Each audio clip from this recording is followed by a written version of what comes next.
In the year 1492, Christopher Columbus discovered the Americas. Millions died in pursuit of conquering this unknown land. The European powers of the time took part in colonization, and the centuries after witnessed remarkable wars and a new age of influence. These events led to the birth of a new nation on July 4, 1776, the United States of America. Since, the USA has conquered the world in every aspect possible, from developing the most powerful military in modern history to countless astonishing human accomplishments. The country has earned the name the modern Roman Empire. But can this giant continue its dominance? To understand the story of this fascinating land, we must start from the very beginning.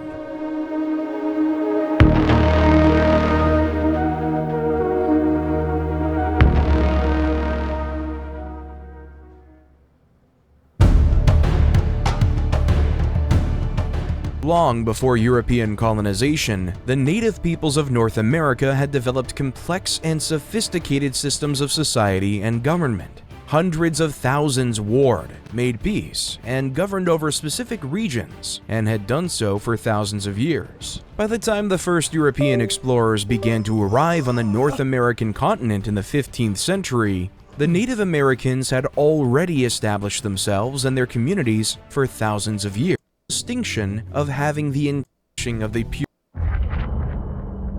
This game, you're not ready for. Puritan colony at if these actions require.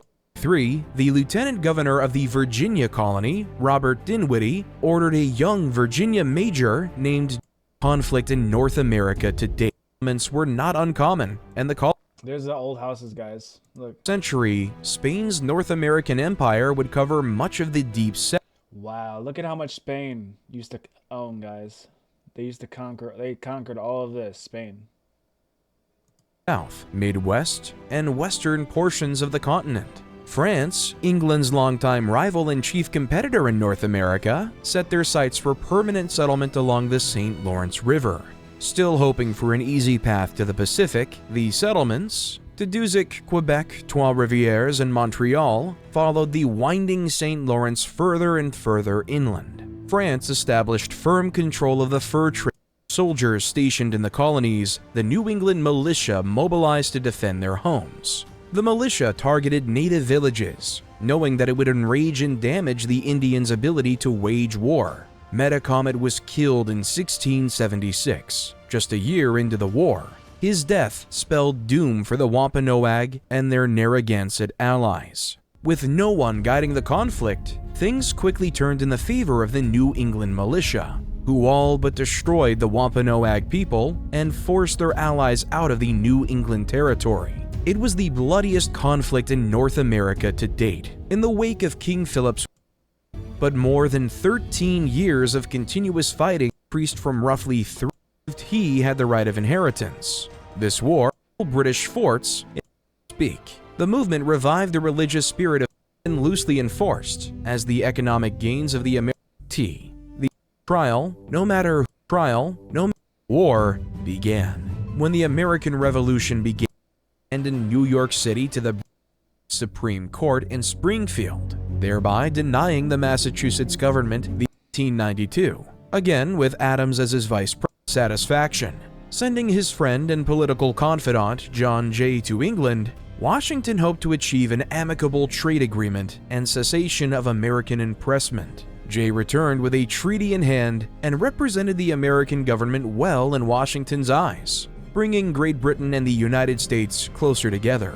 Conversely, the Jay Treaty angered pro-French factions in his administration and around the country. Washington was elected for a second term in 1792, again with Adams as his vice president. The fighting was kept primarily at sea and involved a number of naval battles with America's fledgling navy. At home, Adams became increasingly unpopular since embargo for the first 2 years, 14th, 1814, at least as long as it could stay together. Looked to spread their values and their economy.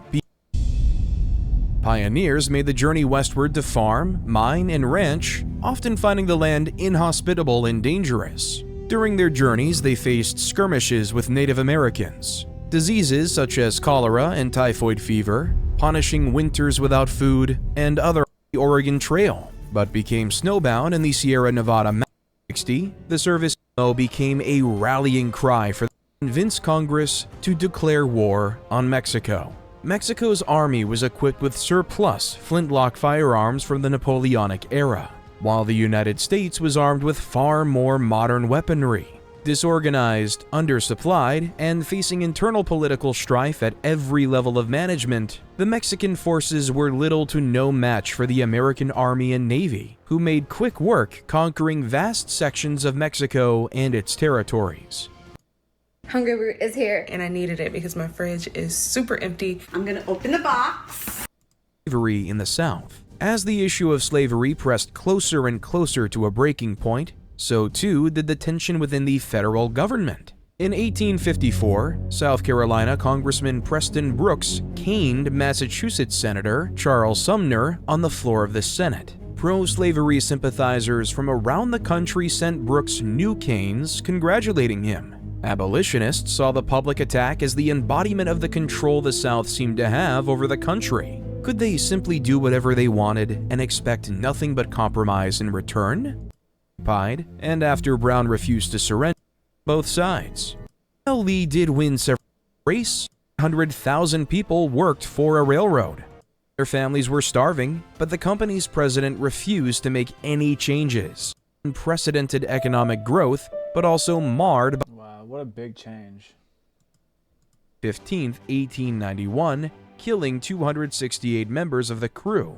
Using "Remember the Maine" as a call to action, pro-war propagandists drummed up public support for the conflict, blaming Spain for the sinking of the Maine. The U.S. quickly issued resolutions that declared Cuba's right to independence and demanded the withdrawal of Spain's armed forces and authorized President William McKinley to use force to ensure the withdrawal occurred. The U.S. also stated it had no intention to annex Cuba itself. This as a splendid were only growing. The progressives, who have other issues like domestic violence and poverty. These activists, known as the Dries, 3 black men that year, but a report delivered to President had been Victoria. However, after a German submarine sank the British ocean liner Lusitania in 1915, killing over 1,000 people, including 128 Americans, others had already abandoned, resulting in attacks with high casualty rates on consistent of the General Federation of Federal Funds. The WPA was Operation Neptune. More had unwittingly brought on a new age of warfare and technology, one that would define the decades to follow. The Berlin Wall. Built in 1961 between the communist East German and capitalist West German parts of the city. Though the communist government claimed its purpose was to keep these so-called Western fascists out of East Germany, the wall really functioned to stop mass defections from East to West. It was also a solution to the Berlin crisis of 1958, when Khrushchev demanded the Allies give up West Berlin, which they had taken after World War II ended in 1940. About 40 years later, the goal outlawed discrimination based on race, color, religion, sex, and international attention at children protesters. And when adults watching reacted by throwing rocks and bottles at those wielding the hoses, Connor ordered the use of police dogs against them. Images of the violence triggered outrage nationally and internationally. Under pressure, the White House sent a facilitator to help speed negotiations between protest leaders and members of Birmingham's business community, who were weakening under the sustained boycott. On May 8th, the group struck a compromise. Street protests would end immediately, and signs proclaiming whites only and blacks only on restrooms and drinking fountains would be removed. The Birmingham Truce also called for the release of jailed protesters on bond, a plan to desegregate lunch counters, and the hiring of more African Americans for jobs around the city. It was not everything the protesters had hoped to achieve, but rather a partial success that proved divisive among activists who thought the protesters should have held out until all their goals were met. The city was slowly desegregated in the months that followed the truce, but the campaign was not a huge local success. Rather, its significance was in the amount of national and international attention it drew to the civil rights cause. It also led King's reputation as a leader to grow exponentially. This is how you can lose the weight the way you want. Weight Loss by Hims offers access to a variety. On August 28th, King delivered his I Have a Dream speech at the March on Washington for Jobs and Freedom, which was organized in the nation's capital to advocate for African American civil and economic rights. It is estimated that 250,000 people attended, making the assembly, which was planned in cooperation with DC police, a logistical feat. The march sought to address the fact that many jobs were entirely closed to black applicants, and those that were open to them often paid poorly or offered little upward mobility. The year 1963 was the centennial anniversary of the Emancipation Proclamation, the declaration of the end of slavery, and organizers of the march wished to emphasize that change was long overdue. The march brought together many different activists and organizers, but it was King's speech at the Lincoln Memorial that was memorialized as a masterpiece of rhetoric, as it called for an end to racism. The march and the speech are credited with inspiring the federal government to act on civil rights through the Civil Rights Act of 1964, which outlawed discrimination based on race, color, religion, sex, or national origin in public accommodations, public education, and employment, and the Voting Rights Act of 1965, which prohibited racial discrimination in voting. These were with Vietnam ended open hostilities. Shook hands. This was a symbol threatened to take over. Under this Reagan doctrine, the Interesting. All right, guys, that's history for the United States. I'll do a video on history in Mexico and history in Canada in the near future.